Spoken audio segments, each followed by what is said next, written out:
You are listening to the Under the Rug podcast with Nalini Tranquim. Ladies and gentlemen, welcome to another impactful episode of Under the Rug. I am your host, Nalini Tranquim, and this is where we uncover the hidden layers, the stories, the truths, and the conversations that don't always make the headlines, but are essential for our growth and for change within our homes. Wherever you're tuning in, be sure to follow, subscribe, and hit the bell for notifications. You don't want to miss these life-changing conversations. They're here to equip and empower you for the days ahead.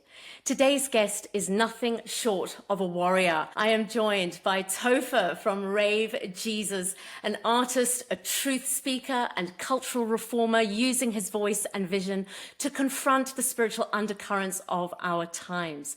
Through powerful music and a bold witness, he's not just disrupting the mainstream, he's reclaiming ground for the kingdom. Topher, welcome to the show. Hello. Before we dive in, I'd love to just get your take on something. Earlier this year, rapper Doja Cat released visuals filled with satanic imagery, blood, horns, demonic symbolism. And fans responded both with shock and support.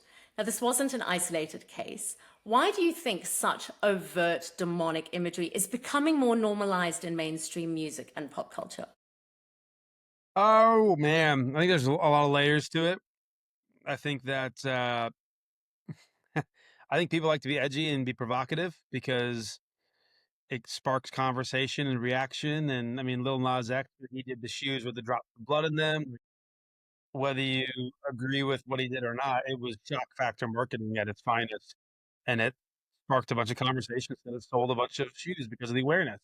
And so I think a lot of artists will do things like that for the shock factor and knowing it's going to get a reaction, knowing it's going to spark conversation. I mean, obviously, we live in an interesting spiritual climate now. It's different than ever before. And people are just more open in general about whatever they believe. And so whether you're a Christian, you can be way more bold and open in the mainstream about it, or if you're not and you worship Satan or whatever it is, like people are just bold and very open about where they're at. And so the music industry has had a long history of this, of just kind of being edgy and rebellious and all the things. And then there's the real spiritual aspect of it, is like some people are doing really dark demonic things. And I don't know Doja Cat. I've never met her, never had a conversation with her, so I can't comment to the fullest of exactly where she's coming from. But no matter where artists are and what they're doing and what they're sharing, what they're putting out there, I always just tell people, like, as if you're a Christian, you can't be bothered by it because Jesus wins. Like, it's Yeah, just, come on. no matter what they do, no matter what they're putting out there, no matter what imagery or whatever, like, don't be scared. There's no fear that needs to be attached to any of this. And so they have the freedom to express themselves however they want creatively. And it's your job to be an emotionally responsible Christian and pray for them either way. And also not get triggered and react out of emotion to it. And just know that, I hey, love cool, that. like, God wins. Yeah, I love that. I love that. I love that. Listen, I want to help my audience understand the spiritual landscape of the music industry. Yeah. Okay. So you did mention earlier that yes, there are some who are doing some really dark stuff. What are some of the signs of dark spiritual influence in the music industry today? I don't know. Like, I don't get caught up in a lot of this stuff because I don't worry about what demonic stuff is going on. I mean, I've been around a lot of these artists. Was signed to Republic Records, so the same label as Drake and Taylor Swift and Nicki Minaj. They're the biggest label in the world. And, and the people that worked there were really sweet people. And they were kind and they cared about me as a person and all this stuff. And so I think it's more artist driven and management driven as far as like the going in that direction. Cause I mean, people do want fame, they want power, they want influence. And there are people that have definitely made agreements with things they shouldn't have to try and achieve those things. As far as signs, like I don't know exactly this is a telltale sign of where somebody is at or whatnot. But I think we need to be responsible Christians and just pray, take every thought captive, use our discernment, where are those people Yeah. at? Yeah. And at the end of the day, no matter where they are, no matter what they're doing, good or bad, how can we pray for them? That's still God's kid. There's still hope for that person. And Great. there's time for redemption. That's great. I really want to bridge the gap between parent and teen because, and even before, we hit record, You mentioned how I think sometimes as Christians, it's almost like we're looking for demons in everything, you know? Yeah. And I want to bridge that gap. So can you just for a moment talk to our parents, our Christian parents who are really stressing out or really anxious at the fact that their teenager in their bedroom are pumping, secular music, and the parents are thinking, oh my gosh, what is my little Tommy, getting himself into? Yeah. And yeah, and heading down this rabbit hole of negativity. What do you want to say to parents in that regard? I mean, I listen to a lot of music that I hear now, and I'm like, whoa, I was surprised that when I was younger, I wasn't worried about lyrics. I wasn't worried about the content. I was like, oh, this is a vibe. This is cool. I like the way this track sounds. Like, Yes. you're not agreeing with the lyrics necessarily. Like, you're just young and you're want to hear cool, good music. Right. And Right. when I was growing up, Christian music was not good. So I didn't listen to it. Like, just creatively, it just wasn't good. And so I listened to a lot of hip hop and Coldplay. I mean, Coldplay is great, but like hip hop and pop music and all this stuff. And I turned out all right. Yeah. I'm not saying Yeah. it always ends up that way, but I think if you're parenting out of fear, it's never a good place to start. Yeah. That's good. I mean, I would encourage parents to start praying for and supporting this new wave of Christian artists that are actually making really cool music, pop music, rap music, dance music, whatever it is. Pray for them and support them because kids just want to listen to whatever's popular or cool in any way, shape, or form.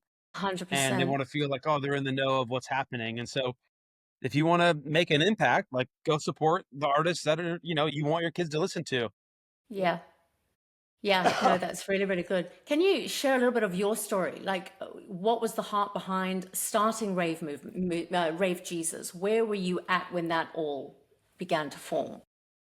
Yeah, so I started Rave Jesus as a prayer call in 2018. I'd been touring around the world, playing mainstream dance music festivals, all that stuff, and, yeah, I just felt really compelled to pray for the industry and bless this industry that God cares about immensely and the people in it, and Yeah. how I can just love them and see heaven come to earth in this area. And so a couple friends and I would get together every week. We'd pray for the industry, pray for people, and I called it the Rave Jesus call. And it was just, God, what is your heart for these people in this industry, and how can I partner with you? That was just the crux of every single call. So that went on for a few years, and then in the beginning of 2020, COVID happened. 2 months prior to that, the Lord had said, "Make this call public, invite everybody in the industry that you know onto it, post about it online." And so then COVID happens and the call explodes and turns into, 50, 60 people on a call each week. We're praying for people where people are encountering Jesus, people are getting healed, all sorts of stuff. And it's just over Zoom. And it was Wow. just from this heart posture of how can we love and bless the people in this industry? And then here we are now, our Lord's okay, start doing events, music, all the stuff. And it's a full-fledged movement now, but it really started as a prayer call to just bless and yeah, bless and love this industry. That's so incredible. Where do you see God taking this? What's he revealed to you? I'll be careful with everything I share, but I just know that this is gonna build it. We're gonna build our own little lane here for a minute, and then it's gonna go back into the full-fledged dance music industry at a certain point. But there's a lot of really exciting stuff that's happening that I can't necessarily share yet, but Sure. more and Yeah, more yeah, will yeah. become public in the next few months. But there's some just really incredible stuff, just huge artists reaching out, wanting to collaborate, and tons of shows. And yeah, it's everything's kind of kicking off in the last few weeks. It's really kind of exploded, and but it's going to become a whole global movement that is going to Yes. impact generations, and it's going to be fun to just help raise up and celebrate the next generation of artists that then are going to impact my kids. And so Yes. it's cool to get to be a part of that process as well. I love that. I love that. What is your message to our teenagers today? Our young people. What do you want to say to them? Man, the joy of the Lord is real, and it's better than anything that you'll encounter anywhere else. Is a simple message I'll say. And as someone who's traveled the world, played the main stage of the biggest dance music festivals, like been signed to the biggest record label, been to 30 countries. I've done like all the things. I've ticked everything off the box of like, I'm cool. This is amazing. I've made it, whatever you want to call it. None of that compares to the peace and the joy you'll ever feel from the Lord. Okay. When you said that, I was immediately reminded of a text message that I received last night from a lady whose friend, another mum, is extremely concerned about her teenage daughter. Hmm. Christian family, but this young girl is just going through the most horrific turmoil mentally and emotionally right now that she's been threatening suicide. And I just felt I needed to mention that to you and just get your input on this, because I'd actually like to share this episode with this family specifically. Topher, what do you want to say to our young people who are really struggling, and in particular to this young girl, really struggling mentally and emotionally right now and just don't see a way out? I mean, I wish I knew more about this girl, like where she was at or what her story is a bit more, but just what the world has to offer will not bring you life. And it's just the truth of it. I feel for you with whatever, whatever this girl, whatever she's going through, like that's hard. I'm not ignoring the fact that you're experiencing this, but there is the truth of like what the world has to offer will not bring you any peace or joy. And don't let that be where you try and look for the answers. Like the Lord is actually, he loves you and he cares about you and he wants to have a relationship with you. I mean, we've been getting a lot of testimonies recently of people that I'm dealing with the same type of thing. And they all seem to go around. There's this one song, this Rave Jesus song called You're Gonna Be Okay. And I've gotten so many messages and testimonies of people being freed from anxiety and depression and suicide from listening to the song. And so I, I'm not saying this is the answer necessarily, but go listen to the song and let God encounter you, the family, the girl, all these things. I have so many testimonies of people messaging me about this song in particular. And Yeah, so, yeah, that's yeah, tough and it's yeah, real. yeah. But I'm telling you, like the Lord he is hungry for you to know him and he can bring you life and joy. Yes, yes. Okay, this conversation's heading in a different direction to what I'd expected, but I think we just need to go with it. Okay, for a teenager listening right now who has got no concept of how to initiate time with the Lord, yeah? I think Christian households, mom and dad go and have their time with Jesus, and that's all great for them.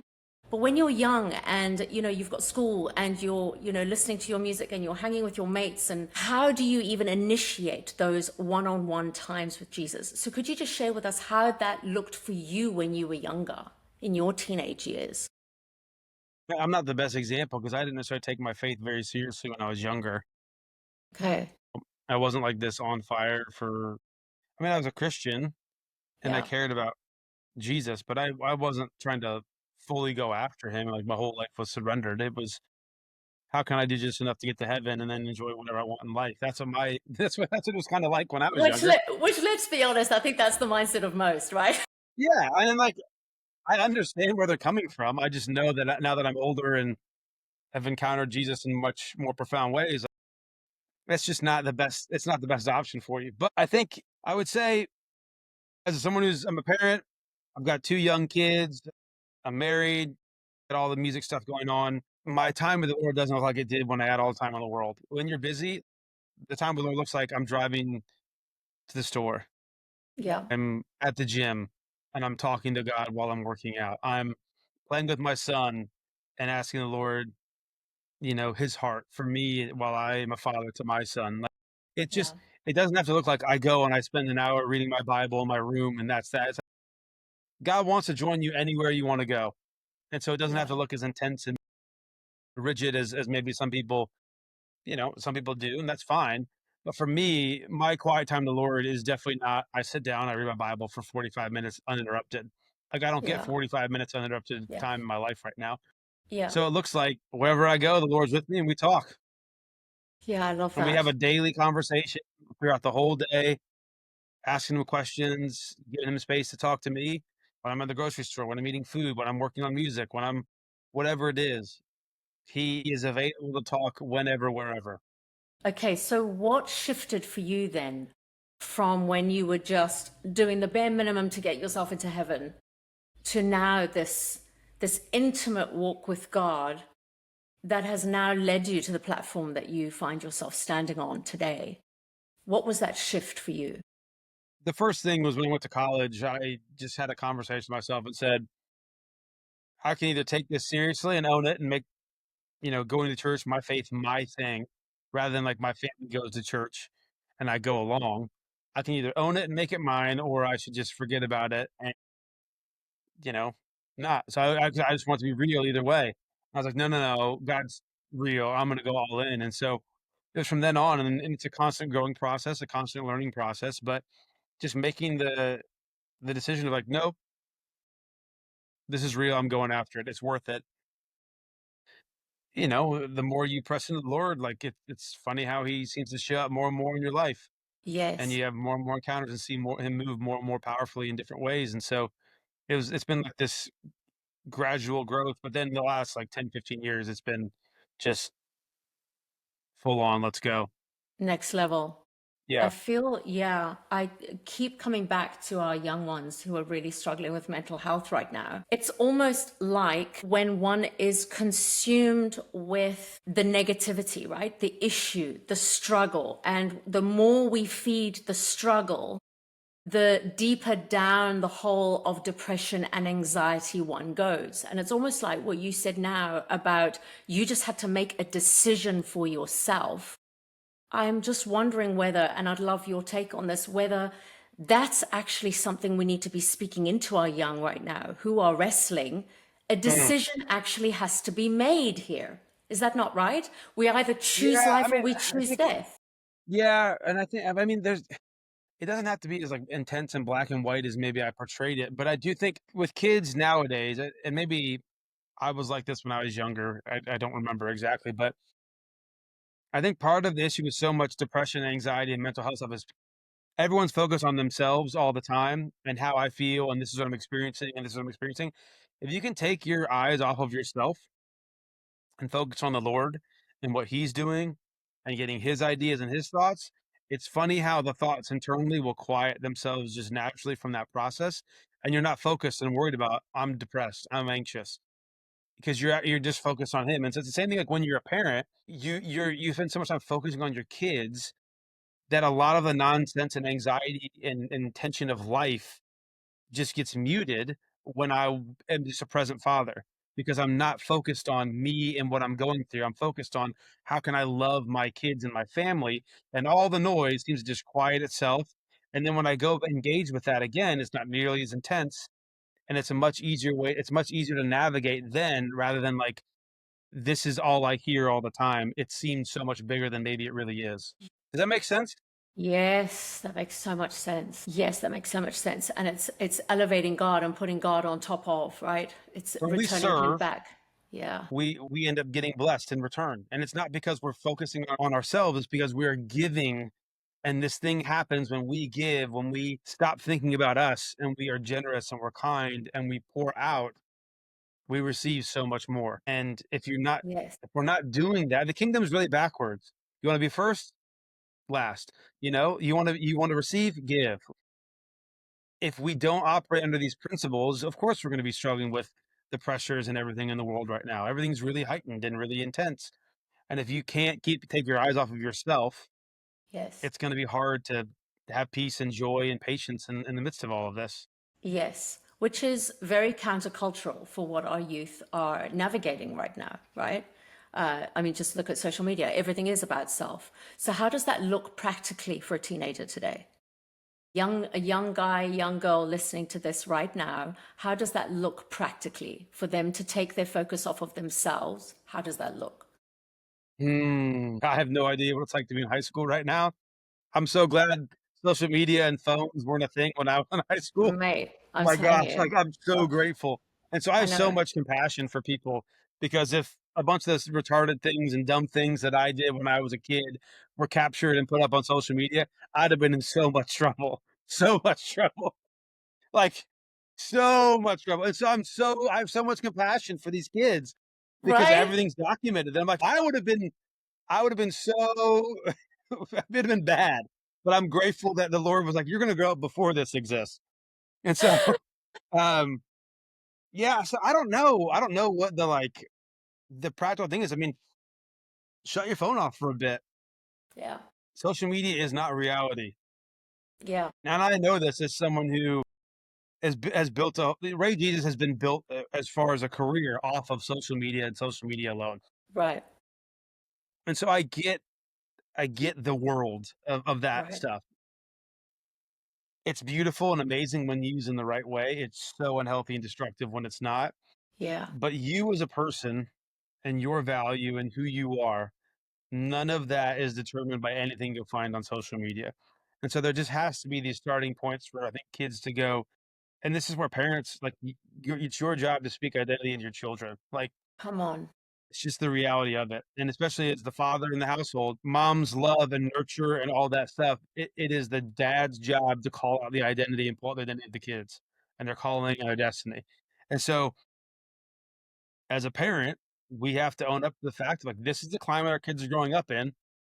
How do we still, in the midst of all of it, speak identity and truth and call out who they are in the midst of all this noise? And so spend time with the Lord, ask Him for wisdom, for strategy for your kids specifically, what they need, where they're at, what they're going through. But for kids, man, it's tough. It's tough. But I think and maybe this is like a blunt statement, like at some point, you are going to have to make a decision of, do I want to believe what's true or do I want to believe the noise? And Exactly. the sooner you get to that point and you say, I want to believe the truth, it will bring freedom and joy and hope and peace and all these things. Come on. And until you get there, it might be a bit of a struggle, but you at some point are going to have to go, do I want this or not? And I know it goes back to the question of like making the bold decision. And I think it comes at different points for different people in life. But Yeah. if you don't like the fruit of your life with anxiety, depression, things, maybe change it. Come on. You actually hold the power to change it. At the end of the day, this is all up to us individually. No one can Right. do this for us. Right. And so I don't want to be this like blunt, harsh, da da da. But the truth is, if you want freedom, it's available to you. You have to choose it. Topher, we've got some teenagers listening to this who don't have a healthy father figure in their Mm, life. It's just the reality, right, of the day that we're in. I just need you for a moment to speak into those mm, teenagers as a father. Can you mm, please just do that for us? For those who do not have a dad, or their relationship with their dad is extremely toxic and their dad is not doing what a dad should be doing. mm. Can you please speak into them? Yeah. I mean, first off, I'm sorry for whatever it is you're dealing with in this situation with with whatever the dad situation is in your life. I'm just sorry if it's painful, if it's hard, if it's been, um, it's brought a lot of trauma and tough things. I apologize. As a dad, I'm sorry. That is not our job as dads to do that to our kids. Our job is to love, encourage, to protect, to provide, to fight for. And so, man, I you're loved, you matter, no matter what your situation is in right now. Like you are loved, you do matter, and the Lord does care about you immensely. And my only suggestion and encouragement would be to just ask the Lord to show up as a father in your life. He will do it. He will do it. And I pray for all of you that somehow, in some way, shape, or form, you can have father figures come into your life that can be a healthy example of what the Father in heaven looks like. That they can love you, that they can encourage you, they can champion you, they can lovingly correct you, that they can walk alongside you through the ups and the downs and navigate life. And but just know there's a Father in heaven who deeply loves you. He cares about you so much, and he wants to have a relationship with you. Yeah, that's so beautiful. Thank you. I just want you, just final thing that I really want you to do is just speak into the parents who are at a crossroads with their teenagers, where, you know, the decisions that their teens are making are, they can see that they are damaging. And this tension between, you know, wanting them to have a relationship with the Lord and to step into the fullness of what life looks like when you surrender to Jesus. But, you know, they're being pulled by the ways of the world. What do you want to say as an encouragement to those parents right now who are navigating that today? I don't have teenagers, so I have no idea what this could be like. I could only imagine. So I just want to make that very clear right now. Is I have a 3.5-year-old and a 5-month-old, so it's a very different phase of life. But I'll call you in 10 years. yeah, in 15 years, call me and I'll have a much better answer for you. No, the reality is like I just give yourself grace because Yeah. you can't control your kids. And especially when they become teenagers, they start to make their own decisions and they have a mind of their own and they grow up and they become more and more adult. every day. And there's the reality just of with that comes like less and less control, and then they get to make more and more decisions. So give yourself grace of knowing like you are not like you don't have to be perfect for them to be perfect. That I think that's a lot of parents have, like, I didn't parent them well enough this way or that way. And if you've done what you feel like the Lord has asked you to do, like give yourself grace to just navigate whatever is going on. And then Yeah. also like be willing to forgive yourselves and each other about areas you've come up short in. So Ask your kids for forgiveness. It's really powerful when you apologize. I mean, my kid's 3.5, so like it's different for me, but I've seen yeah. other parents with like older kids where they apologize, and it's profound what happens when you ask for Yeah. forgiveness from your kids. And Cool. yeah, but give yourself grace and just keep praying for your kids. Keep Yeah. praying for them because they may wander, Yeah. you know. But if man, if you can keep praying for them and keep loving them and walking alongside them, no matter what they're going through, like they're gonna lean back in. For those who are really wrestling with where their kids are at right now, like Topher's saying, you just continue to pray, you just continue to lean in and trust God for his direction, and God will turn all things around. He promises that in his word. That is our promise as kids of the King, and so we hold on to his word, Yep. right? I was at church the other day and the pastor was talking about he uses all things for good for those that love him. And so if it's not good yet, it's not over. Come on. Come on. I love I that was so like, yep, much. okay, that's good. That's good. So good. Can you please just share with us about this tour that you are about to go on? So speaking of all of that, I throw raves for kids. No, I do throw raves, but they're not just for kids; they're for everybody. Yeah. So this is a tour starting April 19th. Well, the first show was here in Reading a couple weeks ago, but then the real travel part starts April 19th. We got Pomona, LA, Dallas, which sold out 3 days ago, which is pretty epic. Wow, LA is so going to sell good. out this week. Vegas, Denver, Coeur d'Alene, Idaho, London, Wow. and then there's a ton of shows we're about to announce. Oh, So come on. yeah, there's a lot more shows we're going to announce, and in the fall there's going to be a massive tour, and it's going to be amazing. But yeah, so this tour is happening, and God's just He's using dance music right now to really impact people, It's and it's been incredible. really cool to see families coming to these events, Come on. people that used to be ravers and go do a bunch of drugs and party and everything, and then just kind of threw away dance music and all that stuff because of their past life, coming and going, "Oh, this is bringing redemption to this area of my life again." Those types of stories are really cool.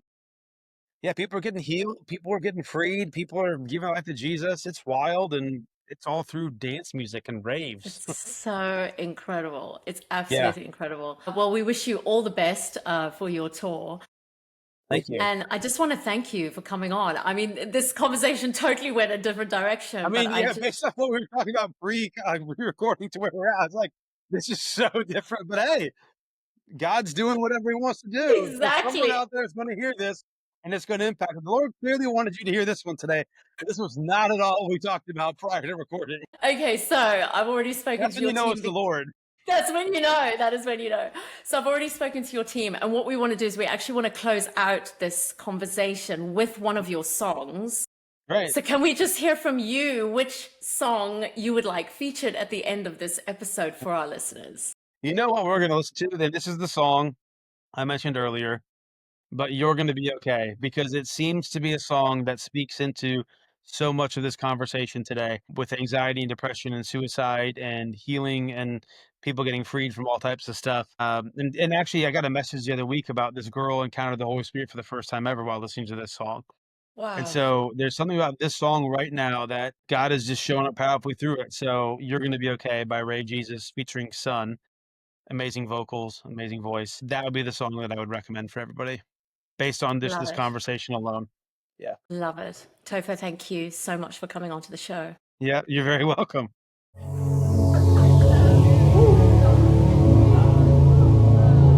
I know it's all you got to just be strong. It's a fight just to keep it together, together. I know you think that you are too far gone, but hope is never lost. Hope is never lost. Hold on, don't let go. Hey, hold on, don't let go. Hold on, don't let go. Hold on, don't let go. You're gonna be okay. You're gonna be okay. You're gonna be okay.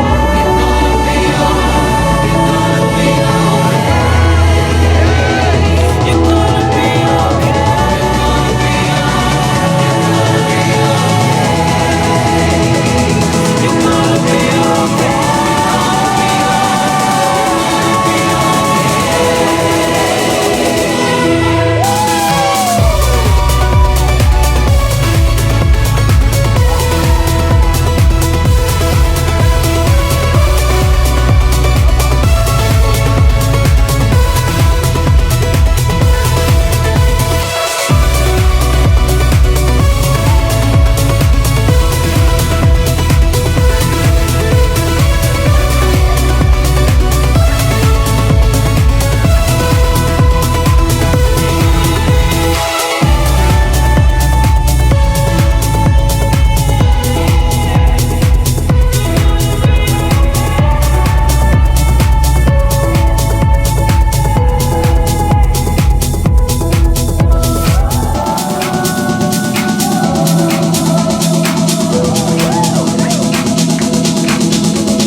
I know your heart is heavy from those nights, but just remember that you are a fighter, a fighter. You never know just what tomorrow holds, and you're stronger than you know, stronger than you know.